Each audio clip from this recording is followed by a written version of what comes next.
Okay, our next speaker is Robin Pearl. Robin? Yeah, okay. I understand you had a very long flight to get here, right? Didn't you come from the other side of the world to be here with us today? I did. Yeah, I did. Okay. I did. Thanks very much for being here. Appreciate it. Thank you for inviting me. Appreciate the. That's the pointer, and then forward, backward on the slide. Forward, backward on the slides. Okay. Appreciate the opportunity to be here. Fellow shrimp farmers, I operate a shrimp farm in South Florida, the southwest coast of Florida. It's called American Mariculture, and we market by the name of Sun Trip. And a couple things. I actually prepared a beautiful presentation for you guys, but somewhere between China and Alaska, my laptop fell between the seat and the wall of the plane, and they cannot get it out until they service the plane, which may happen in the next 2-3 weeks, and then I'll get my laptop back. So I took one of our normal slides that I would normally use if I go make a presentation to sell shrimp. So, and actually quite a few things that I had in my original slide pack has already been covered. And $13.76 a pound to produce shrimp that's a difficult number. It's really, really difficult. I mean, I just spent three weeks in Asia, and they're looking at producing shrimp at $2 and $2.50, $3. You know, it's really, really hard to compete if you're going to compete on a commodity, compete on price. But there's no doubt that if you grow shrimp the right way in this country, they will taste like nothing else that's out there, period. I mean, the shrimp that we have, that we are capable of producing in our systems, that we can sell fresh, there's nothing else like it. So there should be a premium for it. It's a smaller market, but it's something that's definitely attainable. And for all of you who are selling shrimp at $14, $18 a pound, my hat's off to you. I have not been able to accomplish that, not on a whole 20-gram shrimp, but you know, we're doing our best to make a premium product and to espouse those values. So anyway,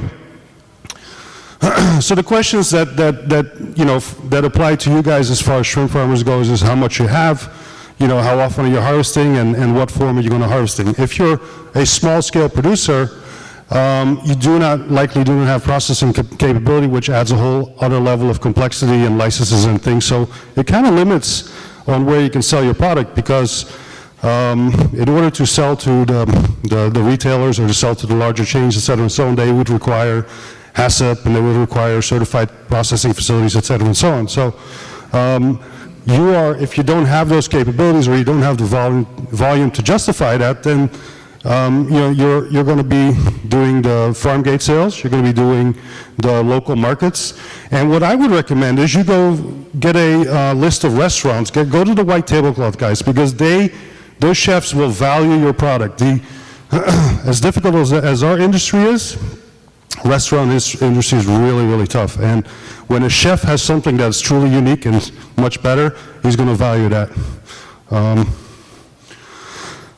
So you cannot compete on price, so you have to compete on something else. You have to compete on the value, and we are an American. Oh God, having traveled in Asia for the last 3 weeks, I'm so happy to be here. I'm looking outside. It's just, what a wonderful country you have. It's just absolutely amazing. This is one of my favorite slides. So when I go to Publix, and you know, I question, well, I stopped questioning my wife a long time ago, but you know, it used to be that where's the pointer? Green button. There's no green. Oh. So it used to be that the eggs on the bottom, that's what you would buy, and they're still available, and it's hard to see on the slide, but they're normal price, regular price. But then you have all the eggs on the middle shelf now, which are like, you know, $5.99 for a dozen eggs, or I thought it was $7.49. This is on the center of the shelf at Publix, and this is what people buy. And so they're not paying $1.99 for eggs anymore. They're paying $5, $6, and I guess it's better. My wife seems to be buying the $5 variety, and I don't complain, but this is marketing. They have taken a product which is a commodity, and if you can look at the eggs on the bottom as our friendly Asian imports, you can look at our shrimp on the center shelf, and that's what we need to figure out a way to occupy. So we have fresh, our shrimp is healthy, and it's homegrown. As you learned, 90% of our shrimp is imported. And I want to make a brief point about all the failure in this industry, because frankly, nobody's really succeeded. I cannot think of one project that succeeded. There's been a couple farms in Texas that have longevity and they're doing okay, but they're not expanding. They're kind of continuing as they go along. But the American industry, shrimp industry, it's pathetic. And I hope that there's somebody within this room that's actually going to break out and make it happen, because we're all here because the opportunity is here. We import all the shrimp. In India, they don't even buy shrimp. So when I was over there, they don't eat shrimp. It's all for export. 40% of the shrimp are all coming to the U.S. right now.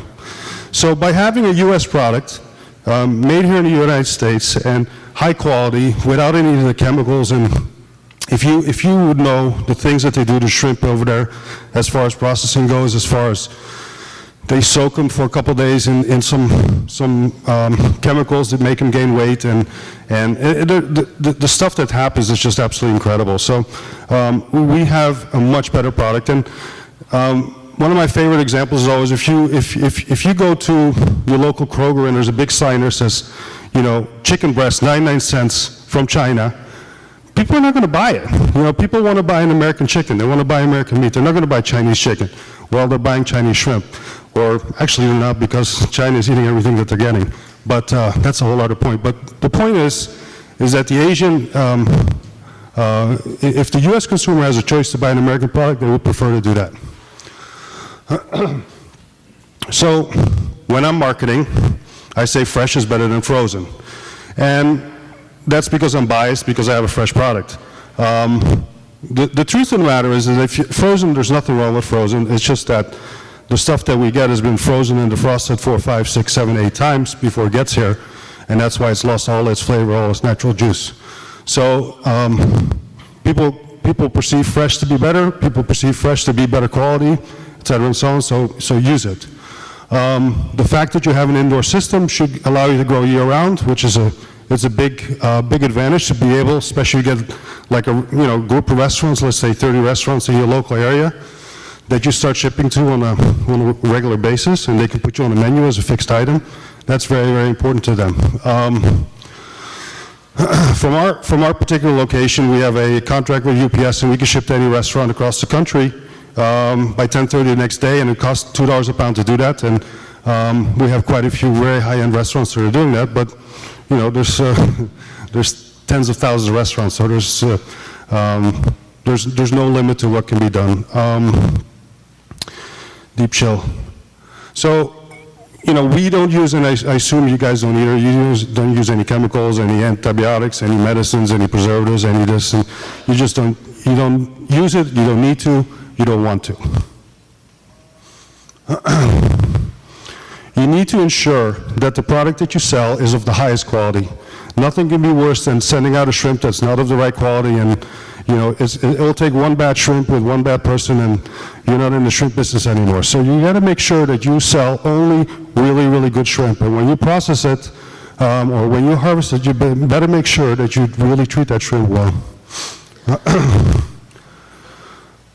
Let's see.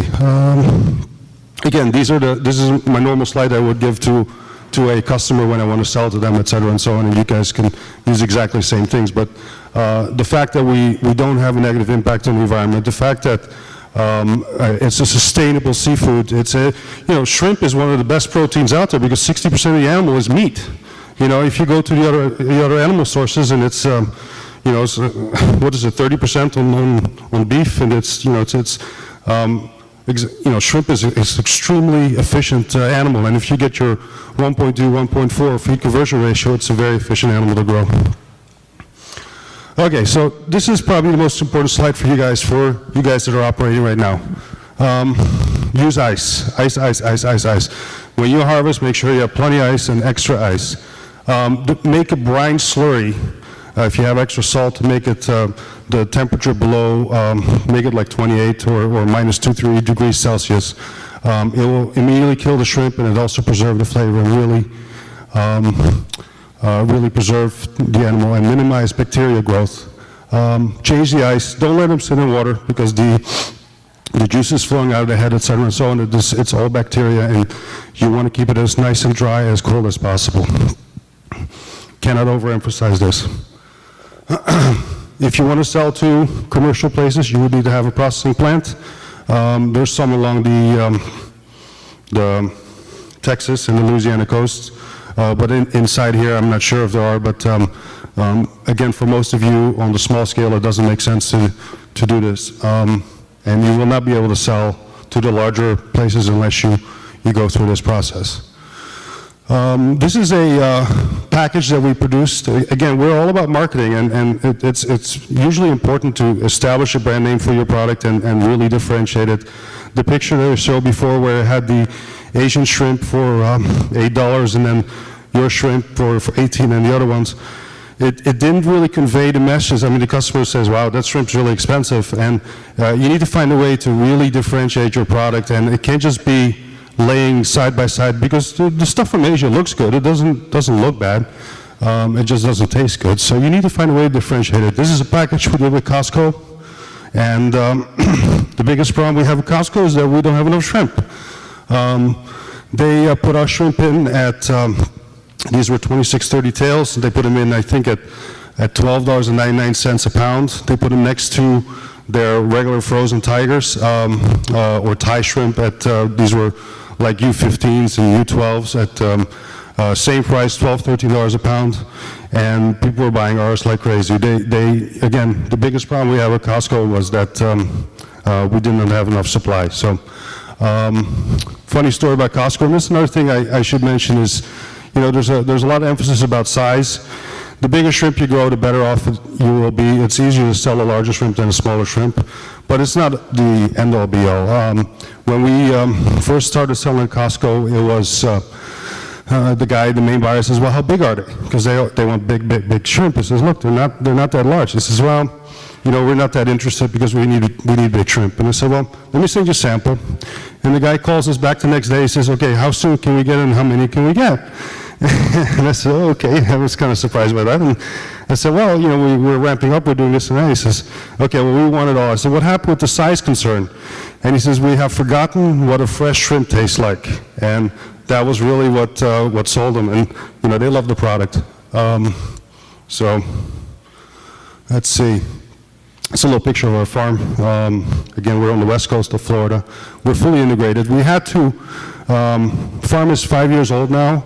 We started as just a regular shrimp farm, and we had to evolve to become a genetic company as well because we had huge issues getting PLs, which is a main concern in the industry.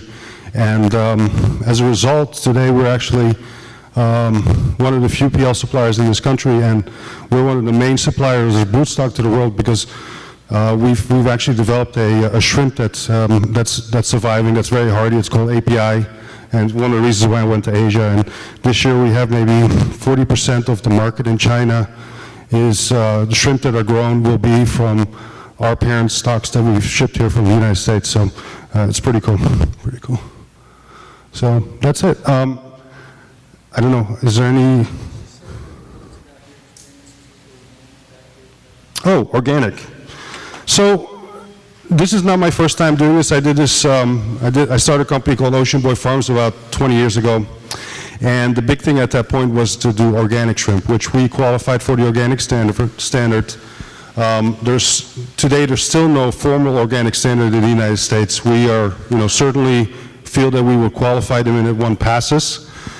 And as much as we would like to have an organic standard, we feel that we're already getting probably 75–80% of the premium that would give us. It would give us a little extra, but it certainly wouldn't, you know, with everything that's required. We use a feed from Ziegler, and you know, if we want to do organic, then there's other things that we have to do with it and to qualify for that, and separate record keeping. So I'm not sure at this point whether I would be that much excited about going organic. I think that we're getting most of the value already.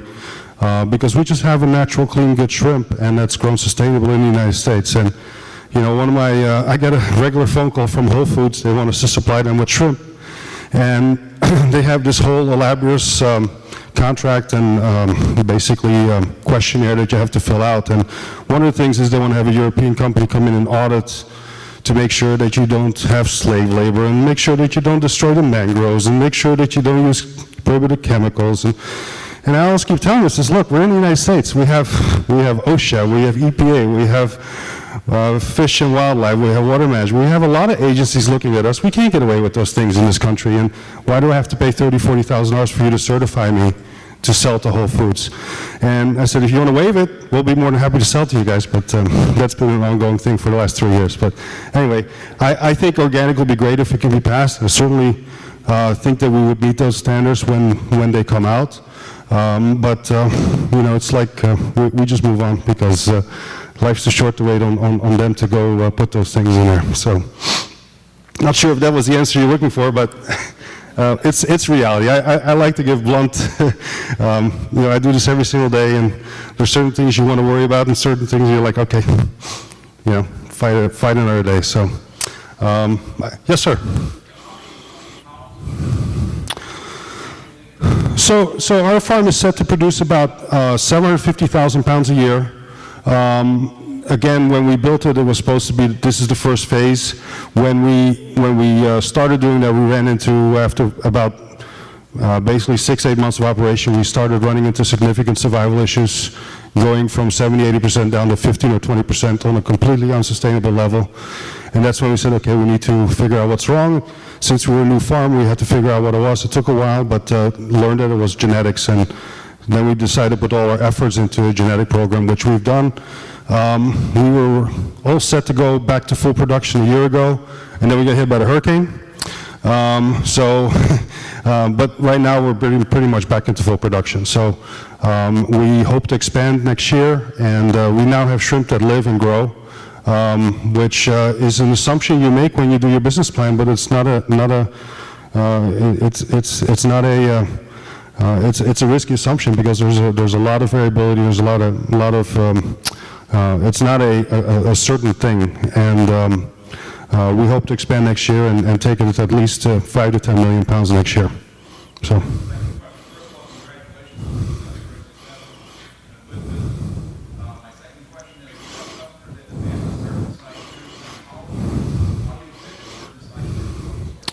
So yeah, they all demand certified shrimp, and so we give them what we got, what we have, and if they, we generally try to target a 25-gram shrimp head-on that gives us a nice 26-30 tail or 21-25 tail.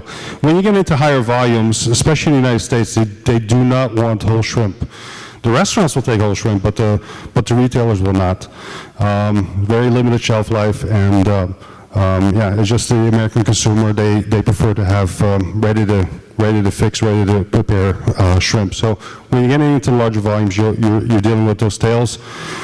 And frankly, that's where the volume is, because most people go to the supermarket and they see beautiful big shrimp, and then they see the other ones for $10 a pound. They say, okay, let me have the medium-sized shrimp. So for us, that's been a very good selling size.